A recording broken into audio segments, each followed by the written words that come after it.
Dad Bod Podcast with your host Corey. And today is Sunday, January 16th. So it's the day before part two of my sit down with the amazing Sarah McMahon drops. And thank you for coming back to listen. And as you see, we get into some more serious and deep subjects. And I'm very grateful for her because she is just, you hear the term, and usually old people like myself say this, but old soul, of you meet someone that is young but really understands the troubles and the seriousnesses of the world and is an amazing person to meet, and you consider yourself blessed. So sit back and listen, and this is part two of three, so I hope you guys really truly enjoy this as I talk to poet, author, activist, all around badass human being, and is actually healing from a motorcycle accident. So Sarah, please take care of yourself, my friend. It's part two of the podcast interview with Sarah McMahon. Thank you, guys.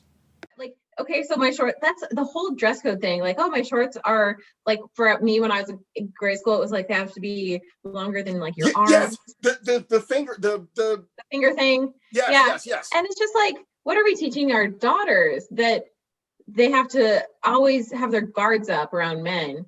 Like, it's kind of a damaging message for both. Like, it doesn't really help anyone. It doesn't teach boys to respect girls, and it doesn't teach girls to trust boys. It's just, it kind of fucks with everybody. And it does. And that's why I've always said it, like with my son, I'm like, listen, you have to learn, you respect your mom, you respect your sisters, things like that, because I am, I guess now that I'm saying this, I'm probably harder in life lessons on him because yes, he will grow up to be a man of color, but he'll still grow up to be a man.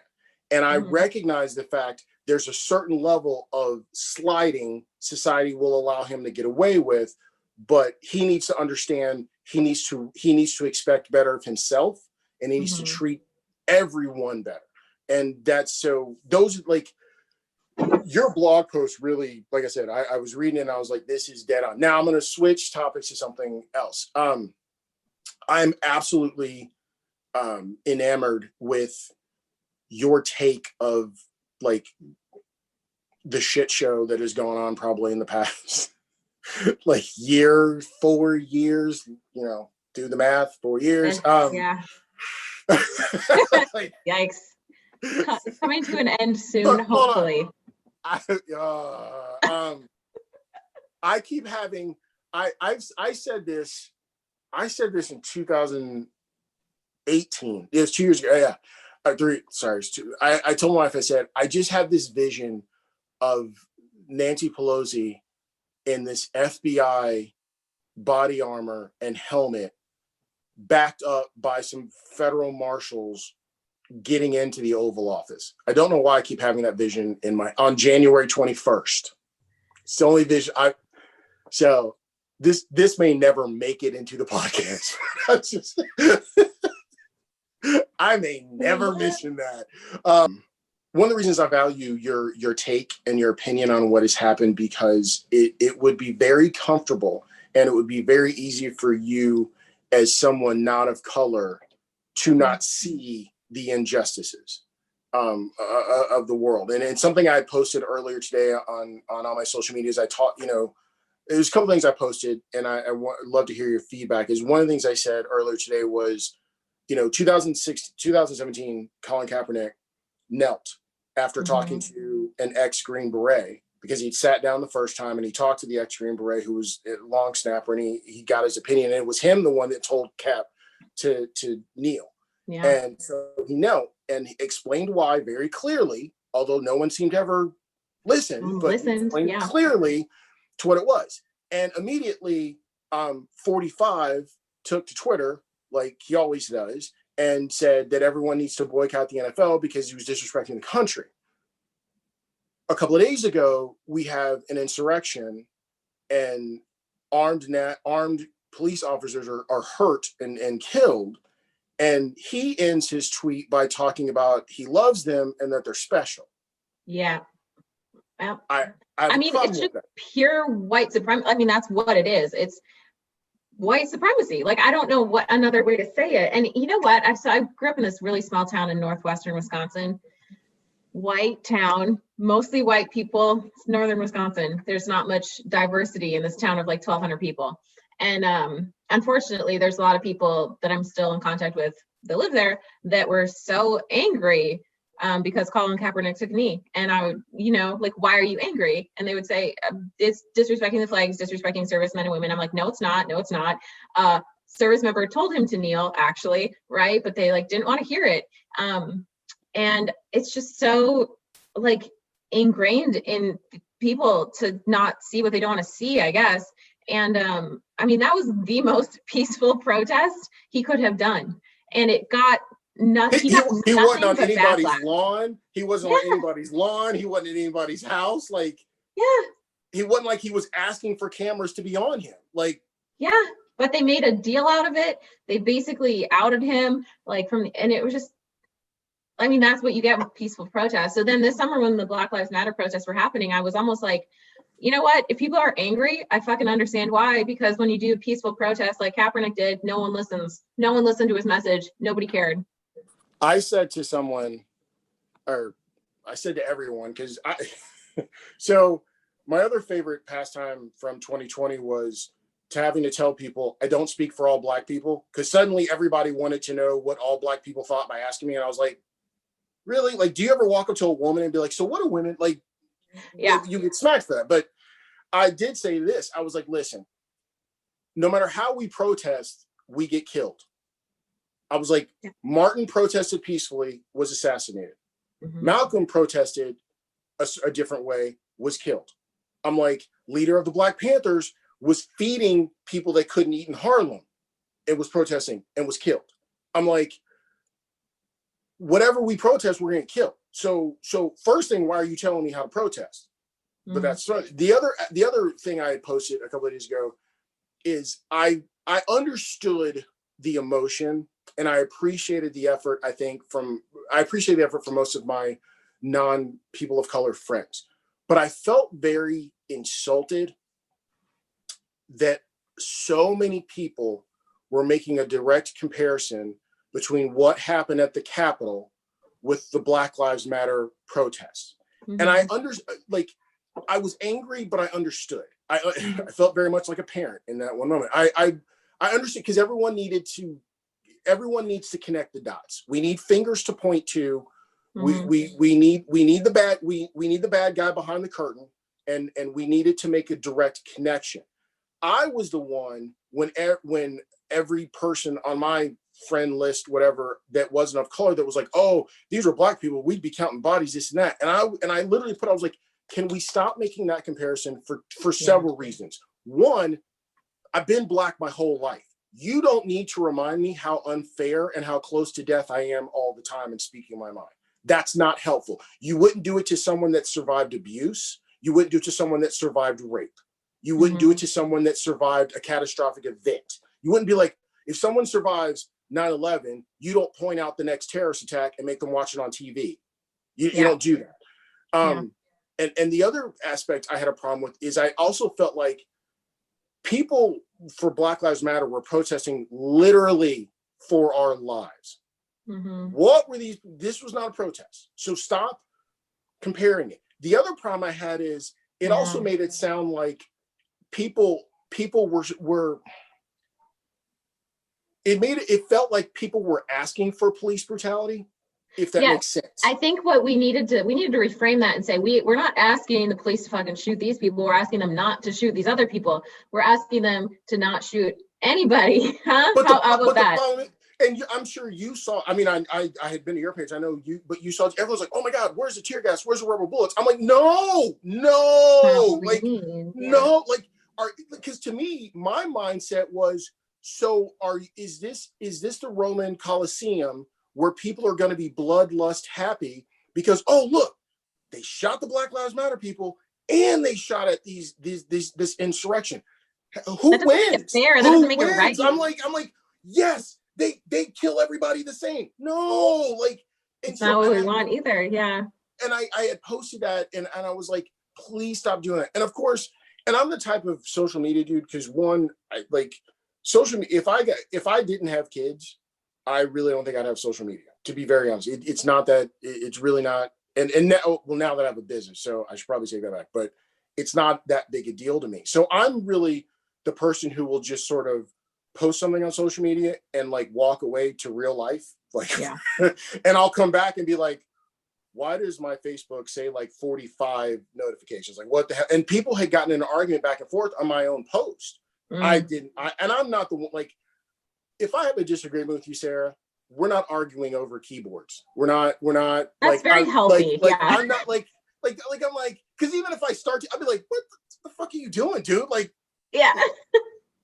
okay, God, here's my man card. My bad, because I'm now arguing with someone on the computer. Like, really, dude? So I came back, and some people, and my couple of favorite things was someone had said, oh, but I don't, and it was obviously someone that's not of color. They were like, well, I don't know, because all my other friends of color are saying that, are making this comparison, so I think you're wrong. And I was like, bro. That's like, I don't think she probably didn't know it's ignorant, but that's ignorant. I mean, and I had a word in front of ignorant when I was reading this morning. I was like, and I'm coming to the keyboard like this. I was like, nah, dog, pull it back. Just put the phone down, walk, like, call my son down. Let's play on the Xbox for an hour. Let me take my, like, it was, and people were going back and forth, and some people were like, well, I know, but I saw this, and this is what made, and I'm like, first thing, if I put something on my social media, I'm not personally attacking you. So if you start feeling some kind of way, that's you. Yeah, like I don't owe you. But to me, it seemed like, of the handful of people I saw post things, and I mean handful of people. I'm not even talking about handful of people not of color. I mean handful of human beings that I know that I saw post things. Yours was the one, you were one of those people that didn't just run into the fear mongering aspect of it. And I appreciate that. As someone of color, as someone who has that is working his ass off to raise the next generation of color in a better world, that means a lot to me. That not more than just I can do a heart love on your post on Facebook, like I can click on the thing to like it or whatever. So, but when you were watching all this transpire in the Capitol, what be as graphic as humanly possible, what was going through your head? Yeah, that's funny, because I at first I was like, I just saw like inklings of it coming out at first, and I was working, so I wasn't like that connected to my phone and stuff, but it seemed like nobody thought it was a big deal at first. Like, it seemed like no one was like as angry as they were this summer and everything. And I was like, why the fuck aren't people mad about this? Like, you should be more mad. They're not even protesting anything. They're protesting because they lost and they're angry, like children, and they're storming the Capitol like children. And I was just like, I don't get it. And then, later I was like, we should not be surprised, I guess. We should not be that shocked by it, because like Trump was stoking them on, like he was literally saying, do this. And so I don't think it's all that shocking. And sadly, we've gotten to the point where it's like, white supremacy still existing isn't that shocking either, which is sad. But hold on, sorry. And I say this because I've said this to everyone else, because I've had people like, oh my God, I didn't realize. Like, here's the thing. You all didn't realize white supremacy was still as strong as ever, because you never had to. Like, no, that's true. Like, as a kid growing up, I don't know if you've ever heard this, but like, if you go to small towns and there's always like Cat's Country Corner or Kevin's Country Kitchen. So this is like one of those wives' tales / true stories. As a Black person, whenever you're traveling, never stop at a place like that. Oh. Because phonetically it spells KKK. And that was usually where meetings were. I was told that when I was 13.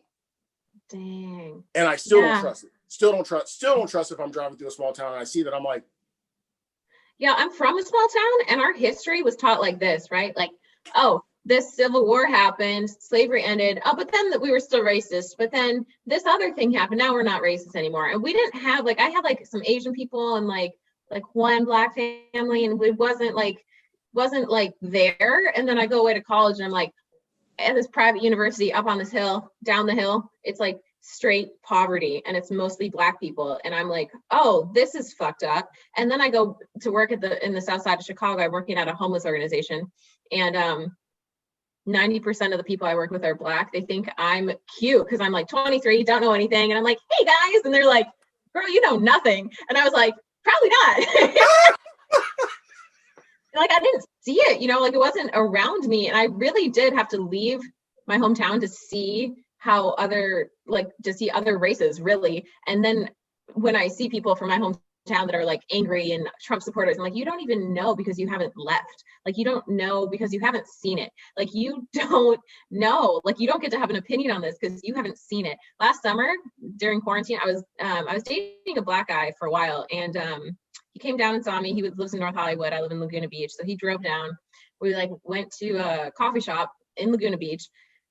And he's like, kind of like uncomfortable for a second. And I'm like, what's going on? You know? And he's like, nothing, I'll tell you later. So someone left. He's like, that old man was just giving us like dirty looks. And I was like, really? Like, why? You know? And he's like, yo, because I'm Black. And I was like, oh my God, like, yeah, that's still a thing that they have to contend with all the time. And I'm used to being the one in a relationship that like people like would, you know, sexualize or whatever, or like catcall me and then the guy gets mad or whatever.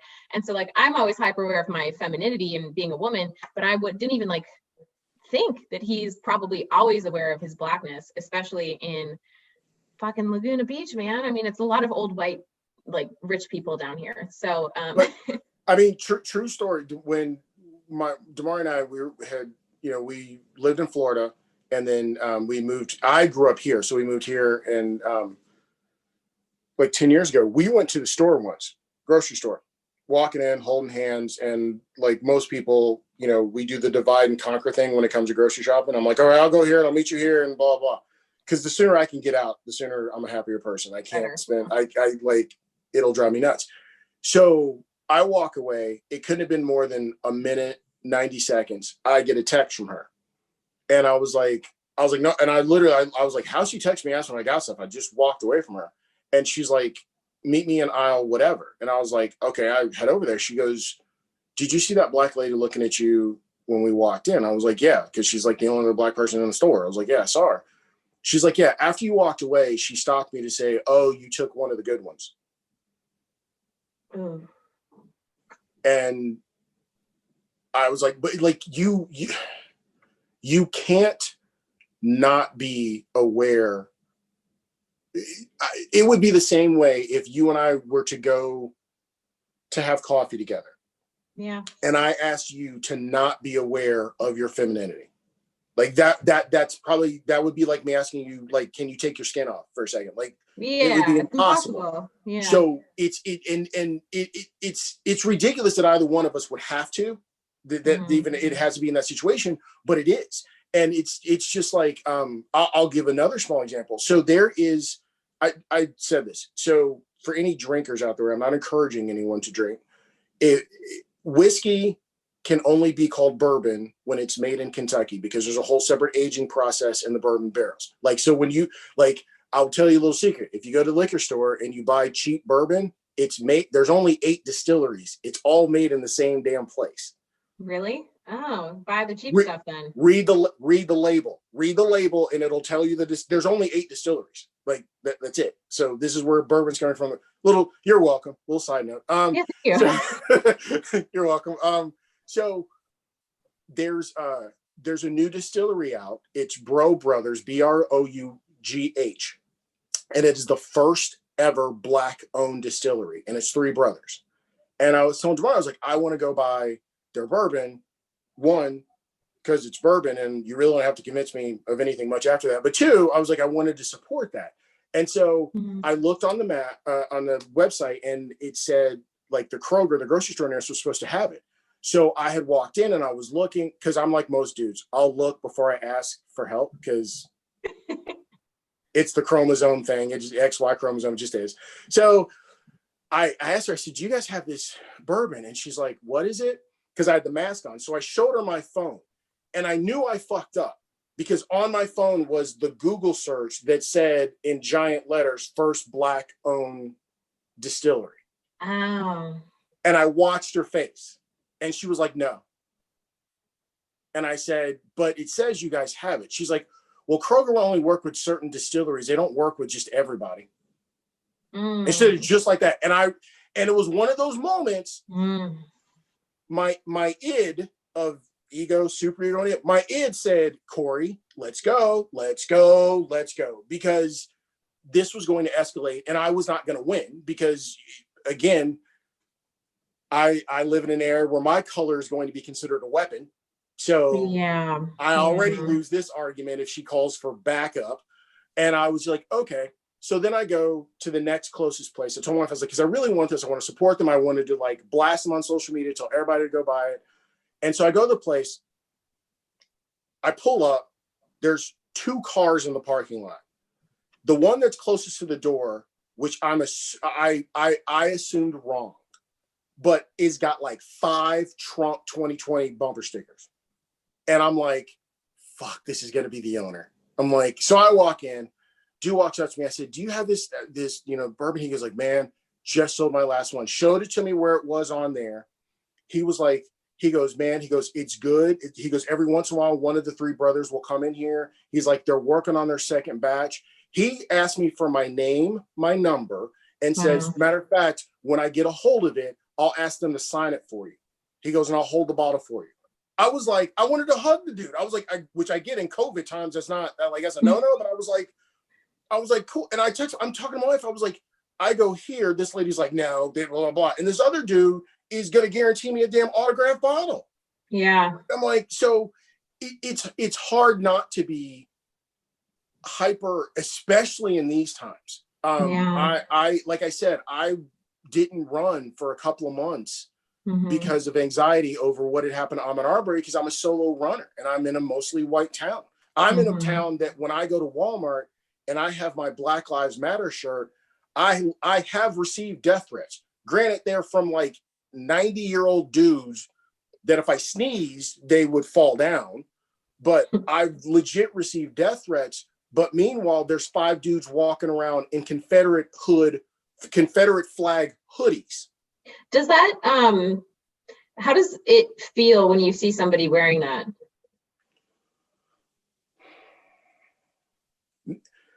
Now, as 48, 6'2", 250 black man, or because there's answers over the years.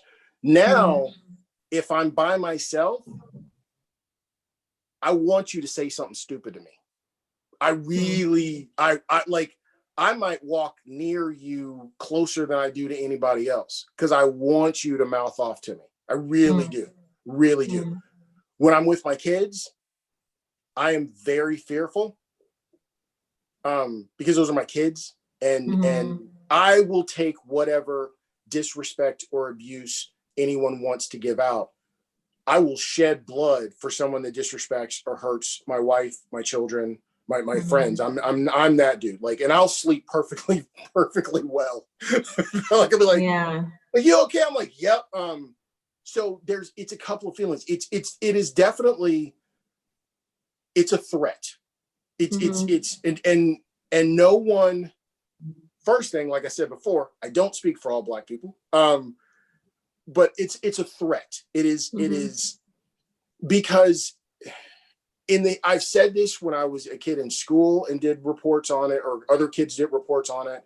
Because I went to a predominantly white Catholic high school, and I said it then, and I was like, listen, please explain to me in the history of the world, in any war that has ever taken place. And I was like, I pulled out my wallet. Granted, I didn't have anything in it, but these rich white kids didn't know that. I put on my wallet and I sat on the teacher desk. I said, tell me a time that the losing side of a war got to keep anything. Yeah. Any war, any continent, any time. That's the point. Everything is absorbed into the winning side. The currency, and you lose. Right. You don't keep a flat. You cannot go to Germany and find swastikas. No, I'm gonna bring up the Nazis because like Germany is like, they have like a healthy amount of shame about that. They own it. They own it, and they say, let's not do this again. Us, on the other hand, we swept it under the rug and then it just grew back up. But Like we just planted another seed. And we didn't even. We never swept it under the rug. It was swept under the rug, I think, for a lot of loving non-people of color, because you couldn't see it. And I think if there's been anything positive about this past year, systemic racism has been understood. I think it's been good for that. I think it's been more widely understood. I think people are taking it more seriously. Coming from someone in the world of philanthropy, I work with lots of foundations and corporations. A lot of corporations especially are pivoting their funding to, they want to support Black businesses, Black nonprofits. They want to support organizations that are advocating towards social justice. Chipotle, for example, like they are like, sorry, Red Cross, like this year we're gonna do this, and then they still give us money for disasters and whatnot. But it's like they're recognizing that there's an inequality that they can help with money, and money is a huge factor. So yeah, I think it's good. I think it's great that that's happening, and that wouldn't have happened without the events of this summer. It just wouldn't have. Let me, and I want to ask you something, because I made this statement sometime last year, and I had said, you know, as a man, if I began to mansplain sexism to you, Mm-hmm. I fully expect to get my ass whooped, and I deserve it. I mean, it's sarcasm, but it's serious. I fully expect you to hand me my ass on a plate. But I feel like the bad side of this awareness was suddenly I had non-people of color explaining racism to me. Sure. Or explaining how to handle it. And I you know, you were talked about the one guy who had commented on your thing that was like, why don't people just eat better, blah blah. And like, I love reading there's a handful of people not of color that I love to read their posts, because they're insightful. They're not just what's the latest hashtag, or am I going to post the black square and then forget about it next week. And I appreciate that. But part of my fun is also I will very quickly go to the comments to see what people have responded to your insightful post. And that's the fun to me, is because it's amazing to me how treating Black people well somehow affected people personally. Yeah. And the other thing that I ask is, like, when you see, and I've said this several times, I've said it on my podcast, is I don't understand when equality became a debate. And I don't get that, because old school that I am, a debate is a collection of pros and cons. I'm not understanding the con of everyone being treated fairly, which as a woman, you get paid the same for what your male counterpart does. As a Black man, it means you do not have the right to end my life because you think you're in danger when I'm unarmed and you have a gun. You know, I've thought a lot about this, because like I said, like I know tons of white people where I'm from, and even family, that just like their response to Black Lives Matter is all lives matter. And I'm like, that's not a response. That's not, you're not even thinking about this. And you're right, like equality shouldn't be a debate. I don't know what the root of it is. I have a feeling it is fear and ignorance, and I don't understand why I don't understand why it's a debate. And there's, you know, big voices in the media that are stoking the flames of the debate. So then people just repeat what they hear. So it's not even like people are thinking about it. They're just like, oh, you know, Rush Limbaugh said this, so I'm going to repeat it. Yeah, like it's not a cohesive or nuanced approach to life. And I mean, whenever I feel, say I felt like something I see makes me feel bad about myself, then I'm like, I know enough to be like, that's probably me. And then I try to figure that out on my end. But I mean, I just want everyone to succeed, honestly. Like, I want good things for you. I want good things for all my girlfriends. I have like good girl tribe. And you know, it's kind of hard for women to find women that like lift each other up. We can get pretty catty, we can get pretty jealous and stuff like that. And I had a relationship in the past where the guy would get really jealous whenever I did something good or would have succeeded or whatever. And it's just like, I don't want that energy. I just want everyone to be lifted up. And that's how I try to approach like my blogs and whatever I post on social media. I'm not trying to tear anyone down ever, even if they did something overtly bad to me, which is why I don't really comment back, because it just seems like someone's trying to like get under my skin or start something online, and nothing's ever resolved online. One time, this was like back in 2016 when Hillary and Trump were going at it. And actually Hillary said something that like Trump's going to be the most dangerous president. I saw your post. And I was like, like, she just got validation like no other. Like, I was just like, yeah, girl. Oh, but I remember, what was I saying? 2016. Are you talking about Hillary, when Hillary had said Trump was going to be the most dangerous? Oh, yeah. And I like reposted like a meme. It was like something from SNL, right? Which is just funny, like as a joke. We can all take a joke, right? But it was like Hillary and Trump like debating on SNL, and it was funny. And I posted the video on Facebook, and a family member actually like commented back and told me like, it was something like, oh, we thought you'd be smarter for getting like a degree. You wouldn't repost this. Like, they were making like personal attacks at me. And I did what you did. I started to comment back, and then I stopped myself. I said, Sarah, don't do that. But then other people, other family members jumped in, da da da.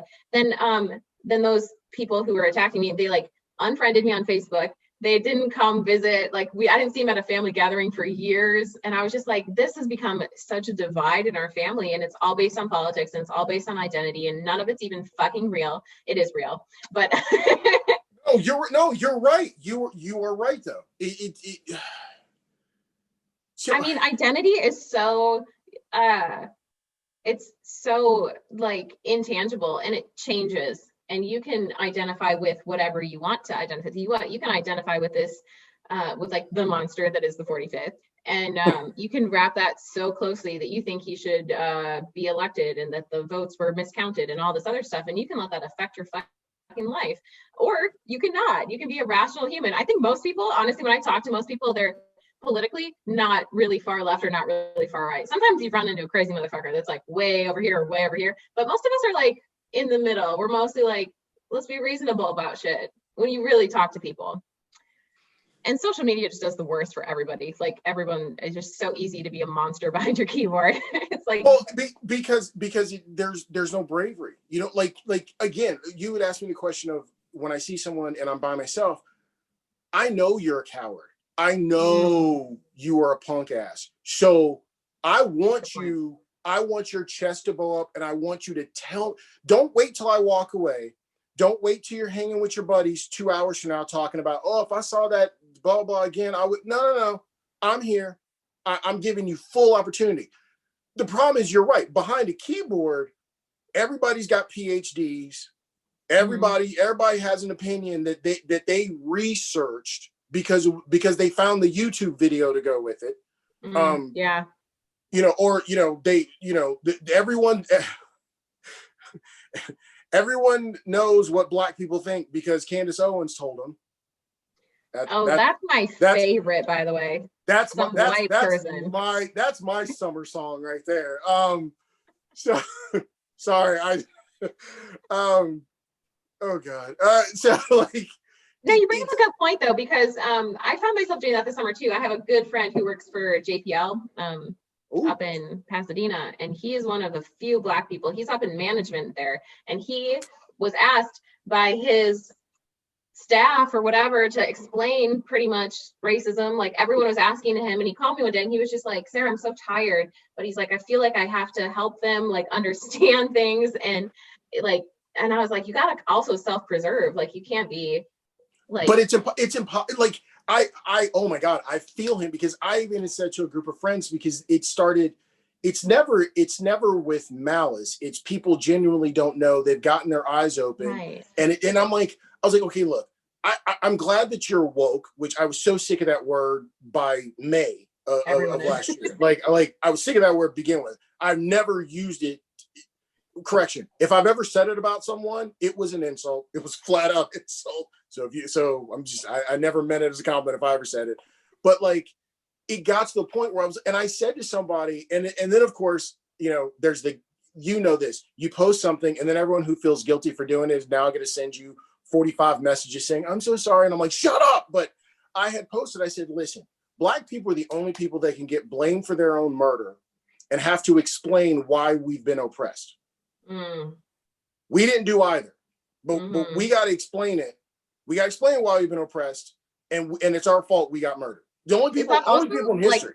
A little infuriating though to have to explain to the people that are oppressing you like why you're oppressed. Like it's like a little. You have to explain. It's like trying to explain to a man like why sexism is wrong. It's like. Thank you guys for listening to part 2 of 3 of my interview with Sarah McMahon. I hope you guys enjoyed it, got some laughs in along with us as well. And next week I'll be bringing to you part 3. Hope you guys taken some time today to enjoy Observation Day for Dr. Martin Luther King Jr. So a lot of everything we talked about today will be ironic that it is being released on Dr. King's Day of Observation, as well as the inauguration being on Wednesday. So I wouldn't even have this podcast if it wasn't for the sacrifices and the dreams of Dr. King and everything he believed in. So I don't take that lightly at all. I don't take my family existence because of that at all. I don't take this podcast, my production company I started, the award I won, things like that, the conversation I'm able to have with Sarah. So thank you, sincerely. Do better, be better. One love. I'm out.